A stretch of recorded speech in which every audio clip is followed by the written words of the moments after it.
হাই dear viewers, সকলোৰে কাৰণে ভাল খবৰ আহি গৈছে। যিসকলে আসাম পুলিচৰ এপ্লাই কৰিছিলে সিহঁতৰ কেতিয়া ফিজিকেল টেষ্টটো হ'ব আৰু যিসকল আসাম ডাইৰেক্ট ৰিক্ৰুটমেণ্টৰ গ্ৰেড 3 গ্ৰেড 4ৰ কাৰণে এপ্লাই কৰিছিল সিহঁতৰ লিখিত পৰীক্ষাটো কেতিয়া হ'ব ইয়াৰ ডেট ঘোষণা কৰিলে মুখ্যমন্ত্ৰী হিমন্ত বিশ্ব শৰ্মা ছাৰে।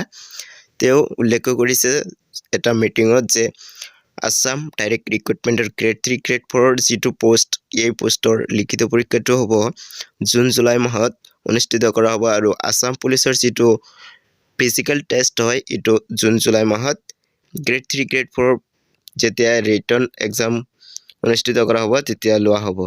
সুধিছে যে দাদা পুলিচৰ নেক্সট দৌৰ কেতিয়া হ'ব? আমি জুন জুলাই মাহত পুলিচৰো দৌৰ আৰম্ভ কৰিম আৰু থাৰ্ড গ্ৰেড ফৰ্থ গ্ৰেডো নতুনকৈ পৰীক্ষা পাতিম। ৩৫,০০০ ল'ৰা ছোৱালীয়ে আৰু নতুনকৈ চৰকাৰী চাকৰি পাব। 1 লাখৰ লগত হৈ গ'ল আৰু ৩৫,০০০। মই ইলেকশ্যনত কৈছিলো 1 লাখ, কিন্তু এতিয়া ময়ো আগুৱাই গৈ আছো যাতে আমি আগুৱাই গৈ থাকিব পাৰো।